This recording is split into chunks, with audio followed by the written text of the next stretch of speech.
Hello friends, hopefully आप सभी लोग अच्छे होंगे। सो जो नेक्स्ट टाइप है differential equations of first order but not first degree वाले केस में इक्वेशंस सॉल्वेबल फॉर एक्स, आपके स्क्रीन पे ये दिख रहा होगा। तो ये बिल्कुल ही वैसा है जैसा हमने लास्ट वीडियो में किया था इक्वेशंस सॉल्वेबल फॉर वाई वाला केस में। ठीक है, सो मैं एज्यूम करके चलूंगा कि मेन इक्वेशन जो मेरा है ना, आपको बिल्कुल मैंने दिखाया था ये वाला इक्वेशन। तो अगर ये इक्वेशन है मेन इक्वेशन जो कि x के लिए सॉल्वेबल है, x के लिए सॉल्वेबल मतलब आपको पता है x लेफ्ट हैंड साइड में आ जाएगा और बाकी जो y और p के टर्म्स हैं, ठीक है ना, वो क्या हो जाएंगे, राइट हैंड साइड में ट्रांसफर हो जाएंगे। और प्रोसेस वही होगा जैसा हमने सॉल्वेबल फॉर y के केस में किया था। तो चलिए, मैंने आपको जस्ट अभी दिखाया वो इक्वेशन है, मान लीजिए। तो अगर उस इक्वेशन को मैं x के लिए सॉल्व करूं तो मान लीजिए कि वो मेरा इक्वेशन जो है जो बनता है सॉल्वेबल फॉर x, तो x के लिए अगर सॉल्व किया तो मान लीजिए मेरा जो इक्वेशन आता है वो ये आएगा। ठीक है ना, डिफरेंशियल इक्वेशन ये बन जाता है और इसको मान लीजिए ये मेरा इक्वेशन नंबर 2 है। अब यहाँ पे क्या करते हैं, जब x के लिए सॉल्व करें तो यहाँ पे एक चीज बस ध्यान दीजिएगा, सॉल्वेबल फॉर y के केस में ये अगर y equal to function of x भी हुआ करता था तो इसको मैं x के रिस्पेक्ट में डिफरेंशिएट करता था ना, तो dy बाई डी एक्स आता था और इधर भी x के रिस्पेक्ट में डिफरेंशिएट करते थे। लेकिन सॉल्वेबल फॉर x के केस में आपको करना क्या है कि डिफरेंशिएट करेंगे y के रिस्पेक्ट में, और y के रिस्पेक्ट में डिफरेंशिएट करेंगे इस इक्वेशन को, तो इधर जो आएगा dx बाई डी वाई। ठीक है ना, तो हम p को क्या लिखते थे, dy बाई डी एक्स, तो dx बाई डी वाई को हम लिख सकते हैं 1 बाई पी। समझ में आ गया। सो बस, तो यहां पे बस एक चीज ध्यान दीजिएगा कि जब x के लिए सॉल्व करें तो डिफरेंशिएट करना है y के रिस्पेक्ट में। ठीक है ना, तो सीधा सा मैं लिख देता हूं, on differentiating equation 2 with respect to y के रिस्पेक्ट में डिफरेंशिएट करेंगे, वी गेट, तो क्या हो जाएगा, dx बाई डी वाई होगा, इसको मैं लिख सकता हूं 1 by p, and this is equal to, मैं मान लेता हूं ये फंक्शन आता है y p और dp बाई dy का। ठीक है ना, इसको मैंने लिख दिया इक्वेशन नंबर 3। अब देखिए ये एक, जब इस ये आएगा तो यहाँ पे डिफरेंशियल इक्वेशन p और y में आएंगे ना, तो अगर पॉसिबल है तो इसको सॉल्व करिएगा जैसे पिछले केस में। सॉल्व करने के बाद मान लीजिए इसका जो सोल्यूशन आता है वो क्या होता है। सो मैं यहाँ पे लिख देता हूँ, इफ 3 इज सॉल्वेबल, ठीक है ना, या ऐसे मैं लिखता हूँ 3 इज, ऐसे मैं लिख देता हूँ, let the solution of 3p। मैं मानता हूँ कि चलो इसका सॉल्यूशन जो होगा वो कैसा होगा, तो यहाँ पे मैं लिखता हूँ z, ठीक है ना, y p c, this is equal to 0, इसको मैंने लिख लिया 4। तो मैं क्या करूँगा, जैसे एग्जाम्पल्स भी किया आपने, जो डिफरेंशियल इक्वेशन आएगा dp बाई डी वाई और p और y को लेके उसको सॉल्व किया, मान लीजिए ये सोल्यूशन आता है, तो सोल्यूशन y p और c का फंक्शन होगा। अब सेम उसी तरीके से क्या करना है, जैसे सॉल्वेबल फॉर y के केस में यहाँ से 2 और 4 से मैं p को एलिमिनेट करूँगा तो मेरा रिक्वायर्ड सोल्यूशन आ जाएगा। ठीक है ना। सो अब फाइनली मैं लिखता हूँ, ऑन एलिमिनेटिंग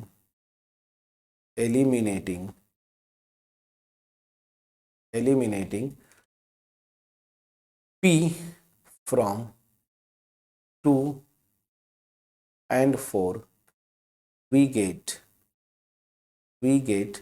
रिक्वायर्ड सोल्यूशन या रिक्वायर्ड जनरल सोल्यूशन। ठीक है ना, रिक्वायर्ड जनरल सोल्यूशन या solution required general solution of given differential equation.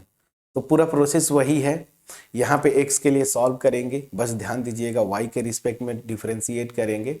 ये यहाँ से डिफरेंशियल इक्वेशन बनेगा, इन्वॉल्व करेगा dp बाई dy p और y, उसको सॉल्व कर लेंगे। फिर जो सोल्यूशन आएगा इससे और इससे 2 और 4 से आपको p को एलिमिनेट कर देना है, तो मेरा रिक्वायर्ड सोल्यूशन आ जाएगा। ठीक है, अब यहाँ पे रही बात एग्जाम्पल, तो मैं एक एग्जाम्पल कर देता हूं ताकि चीजें आपको समझ में आ पाए। ठीक है, और फिर उसके बाद एक एग्जाम्पल मैं कम से कम कर देता हूं, बाकी आप एग्जाम्पल्स को लेके प्रैक्टिस कर लीजिएगा। तो मैं एक एग्जाम्पल लेता हूं जो 1-2 यूनिवर्सिटीज में आया हुआ है, तो उसको मैं लिखता हूं। जैसे क्वेश्चन ऐसे ही आएगा, सॉल्व या find the general solution, solve y this is equal to 2px plus p square y. ठीक, तो यहां पे भी आप बोलेंगे कि सर y के लिए तो सॉल्व कर सकते हैं, बिल्कुल कर सकते हैं, लेकिन जब y के लिए सॉल्व करेंगे तो देखिए ये इधर जाएगा, तो मतलब 2px upon 1 plus p square आएगा, y इक्वल टू, कैलकुलेशन में फंसेंगे।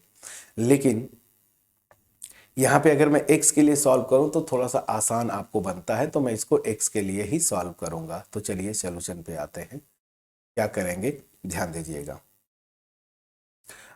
सॉल्विंग, या ऐसे लिखता हूं,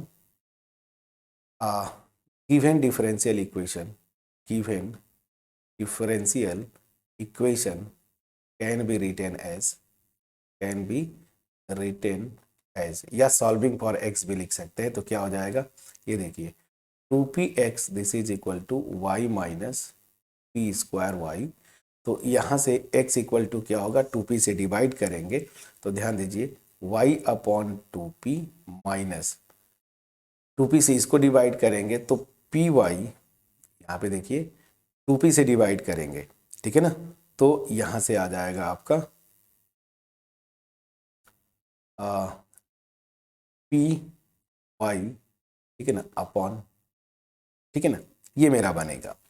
इसको थोड़ा सा और अच्छा होगा अगर 2 को मैं इधर ही रहने दूं, तो 2 को इधर रहने दीजिए, तो 2x this is equal to y upon p minus p Y.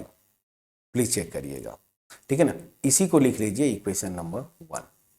ठीक, अब मुझे यहाँ पे क्या करना है ध्यान दीजिएगा, मैं डिफरेंशिएट करूंगा with respect to y। So on पूरा एक एक स्टेप को देखते जाइए। मैंने x इक्वल टू लिख दिया, फंक्शन ऑफ वाई पी, अब y के रिस्पेक्ट में डिफरेंशिएट करना है। So on differentiating 1 with respect to y we get, ठीक है ना, तो y के रिस्पेक्ट में डिफरेंशिएट करिए तो क्या होगा, देखिए 2 और ये हो जाएगा dx बाई डी वाई, इसी को हम क्या लिखते हैं 1 अपॉन पी, तो मैं सीधे लिख दिया 2 अपॉन पी। इसको y के रिस्पेक्ट में डिफरेंशिएट करेंगे, दो फंक्शन का प्रोडक्ट के फॉर्मूला लगाएंगे, तो आप यहाँ फर्स्ट फंक्शन और इसको जब डिफरेंशिएट करेंगे ध्यान दीजिए तो ये आ जाएगा यहाँ पे माइनस, ठीक है, इसको देखिए, इसको मैं डिफरेंशिएट करने की कोशिश कर रहा हूँ, तो ये आ जाएगा माइनस 1 बाई पी स्क्वायर, ठीक है ना, और d p by d y. Please check करिएगा, ये आएगा। अब इसको करते हैं, अच्छा ये देखिए मैंने क्या किया, first function second into second function का डेरिवेटिव, फिर प्लस सेकेंड फंक्शन और y के रिस्पेक्ट में y को डिफरेंशिएट करेंगे तो 1 आ जाएगा, तो यहाँ से तो ये आया माइनस, इसको करेंगे y के रिस्पेक्ट में तो p और y के रिस्पेक्ट में करेंगे तो 1, फिर प्लस y और ये हो जाएगा dp बाई वाई।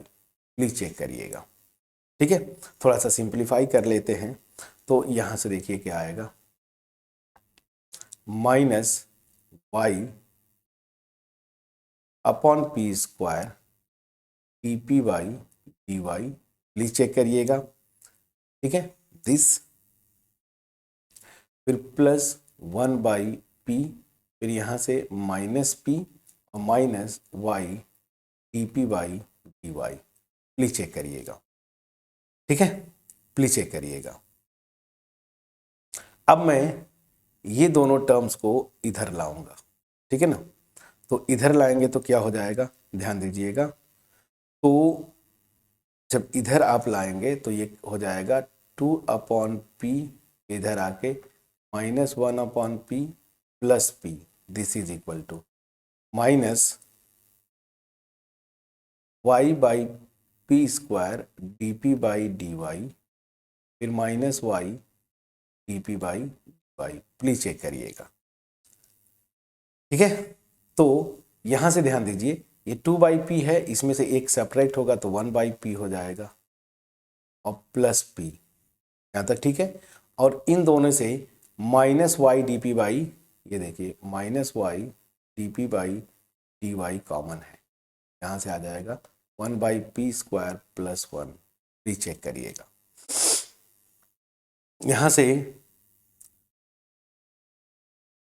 यहां से अब देखिए, मैं p कॉमन ले रहा हूं, तो p जब कॉमन लेंगे तो यहां से आ जाएगा 1 प्लस, यहां से 1/p² आएगा तो 1/p² प्लस 1, बीच में प्लस साइन रख दीजिए,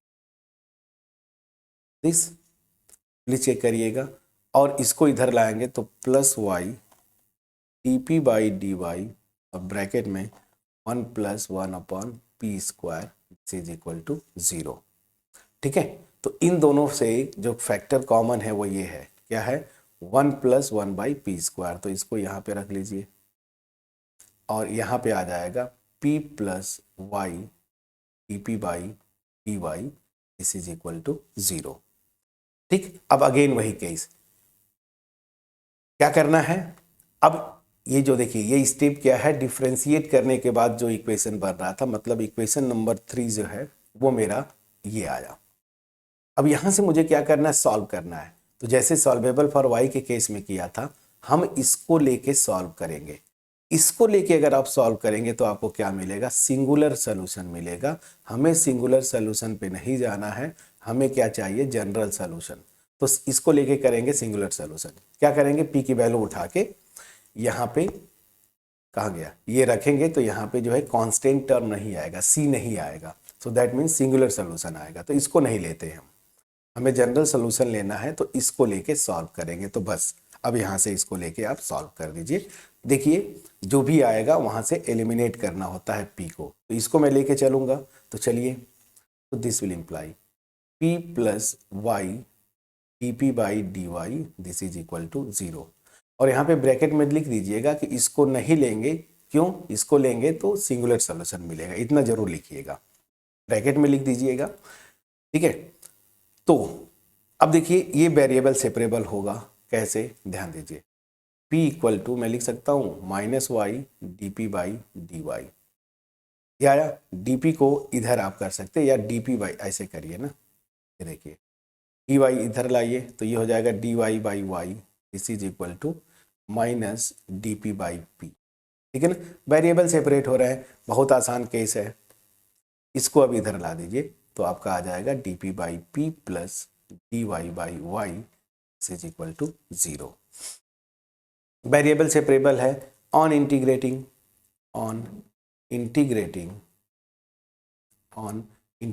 क्या हो जाएगा, log p plus log y, और यहाँ पे आप लिख दीजिए कांस्टेंट की जगह log c लिखिए, ठीक है। तो यहाँ से क्या आ जाएगा, लॉगरिथमिक की प्रॉपर्टी से log py हो जाएगा और this is equal to log c।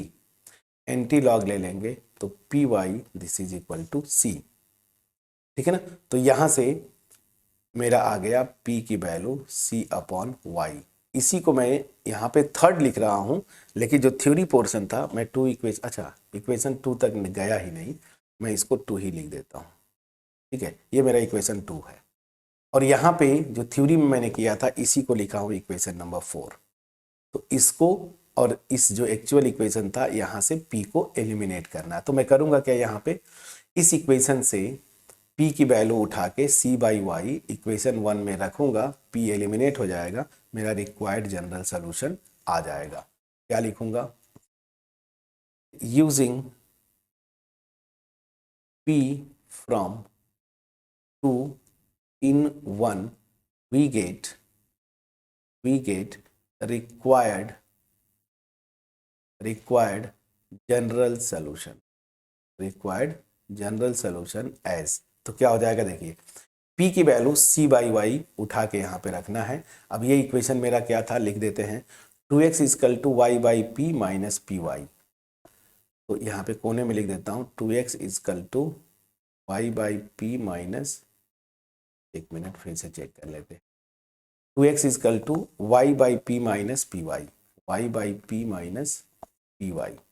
ये देखिए, अब यही इक्वेशन 1 था, इसी में p की वैल्यू c बाई वाई रखेंगे तो क्या हो जाएगा 2x, ध्यान दीजिएगा, this is equal to y, और p की जगह पे आपको क्या रखना है c by y, please check करिए c बाई वाई, ठीक, फिर माइनस p की जगह c by y into y, please check करिएगा। अब आपका सोल्यूशन आ गया, तो यहां से क्या आ रहा है ध्यान दीजिए, 2x this is equal to y ऊपर जाएगा Y square by C minus C, ये आएगा, प्लीज चेक करिएगा, ठीक है। अब c से मल्टीप्लाई कर दीजिए एलसीएम लेके, तो ये हो जाएगा 2xc, ठीक है ना, equal to y square minus c square, और इसी को लिख दीजिए 2xc minus y square plus c square, this is equal to 0। ये मेरा आंसर हो गया। तो देखिए यही जनरल सॉल्यूशन आया एक आर्बिट्रेरी कांस्टेंट को लेके। तो पूरा प्रोसेस समझ में आया होगा। सॉल्वेबल फॉर एक्स वाले केस में एक्स के लिए सॉल्व करिए, इसको एक इक्वेशन बना दीजिए, वाई के रिस्पेक्ट में डिफरेंशिएट करिए, डिफरेंशिएट करके ऐसे केसेस में हम जहाँ पे डिफरेंशियल इक्वेशन बनेगा पी और वाई में उसको सॉल्व करते हैं, दूसरे फैक्टर को छोड़ देते हैं। क्यों? क्योंकि यहाँ से सिंगुलर सोल्यूशन आता है, तो इसको इग्नोर करेंगे, इसको लेके चले, यहाँ से y और p में सोल्यूशन आया, general solution involving an arbitrary constant. यहाँ से p की वैल्यू उठा के 1 में रखेंगे, सिंप्लीफाई करेंगे, तो देखिए x, y और c में एक इक्वेशन आया, वही मेरा क्या होगा, जनरल सोल्यूशन होगा गिवन डिफरेंशियल इक्वेशन का। तो सॉल्वेबल फॉर एक्स समझ में आ गया होगा। अब आपके प्रैक्टिस के लिए मैं एक और क्वेश्चन लिखता हूं जो कि एग्जाम में ये भी कई बार आया हुआ है, तो इसको जस्ट सिंपली मैं लिख देता हूं। तो अगला जो एग्जाम्पल होगा ये होमवर्क होगा, आप इसको ट्राई करेंगे, ठीक है ना, ये होमवर्क होगा। क्या है, मैं लिखता हूं, solve y square log y this is equal to x y p plus p square. ये आपका होमवर्क है, y square log y this is equal to x y p plus p square, इसको आप सॉल्व करेंगे, ठीक है ना।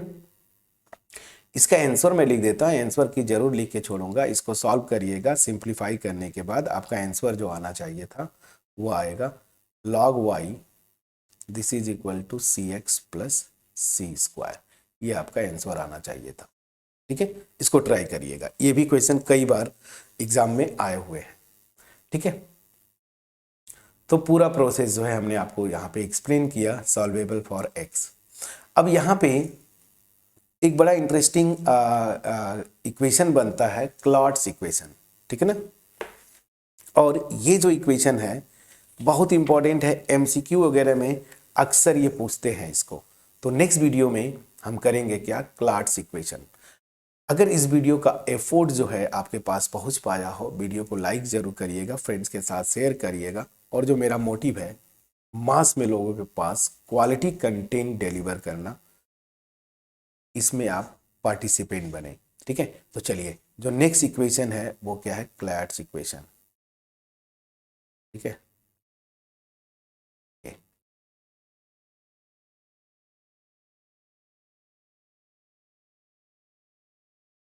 ठीक, ये है आपका इक्वेशन, मतलब इसका जो मतलब फॉर्म है वो मैं लिखूंगा, इसका सलूशन बहुत आसान होता है, ठीक है ना। तो इसको जो है हम लोग नेक्स्ट वीडियो में करेंगे, और होपफुली मेरा एफर्ट इस वीडियो का आपके पास पहुंच पाया होगा। अगर पहुंच पाया है, सिंपली मैंने जो इंस्ट्रक्शंस दिए वो फॉलो करें, वीडियो को लाइक करें, फ्रेंड्स के साथ शेयर करें, कमेंट सेक्शन में कमेंट के थ्रू अप्रिशिएट करना ना भूलिए, ठीक है। हम जल्द ही कॉम्प्लेक्स एनालिसिस, मेरे ख्याल से ये 6 सेमेस्टर का आपका पोर्शन है, इसको स्टार्ट करेंगे। तब तक अपना ख्याल रखें, पढ़ाई करते रहे friends. Thank you so much for watching my video.